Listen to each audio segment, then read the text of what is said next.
গাজীপুর মহানগরের কাশিমপুর এলাকায় একটি ব্যাটারি তৈরি কারখানায় বয়লার বিস্ফোরণে পুসুচি নামে এক চীনা নাগরিক নিহত হয়েছেন। এ ঘটনায় আহত হয়েছেন আরও কয়েকজন। মঙ্গলবার সন্ধ্যা 7:30টার দিকে কাশিমপুরের দক্ষিণ পানিশাইল এলাকায় ঘটনা ঘটে। বিষয়টি নিশ্চিত করেছেন গাজীপুর মেট্রোপলিটন পুলিশের কাশিমপুর থানার পরিদর্শক জানান, মঙ্গলবার সন্ধ্যায় কাশিমপুরের পলাশ হাউজিং এলাকায় এক চায়না ব্যাটারি কারখানায় বিস্ফোরণে এক চীনা নাগরিকের মৃত্যু হয়েছে। ওই চীনা নাগরিকের মরদেহ বর্তমানে শেখ ফজিলাতুন্নেসা মুজিব মেমোরিয়াল কেপিজে বিশেষায়িত হাসপাতাল ও নার্সিং কলেজে রয়েছে।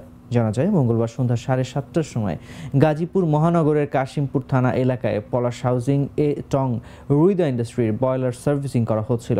এ সময় হঠাৎ বয়লারটি বিস্ফোরণ হয়, এতে কয়েকজন আহত হয়। তাৎক্ষণিকভাবে তাদের উদ্ধার করে শেখ ফজিলাতুন্নেসা মুজিব মেমোরিয়াল কেপিজে বিশেষায়িত হাসপাতাল ও নার্সিং কলেজে নেওয়া হয়। সেখানে চিকিৎসাধীন অবস্থায় চীনের নাগরিক পুসুচির মৃত্যু হয়। তিনি ওই কারখানার প্রকৌশলী হিসেবে কর্মরত ছিলেন।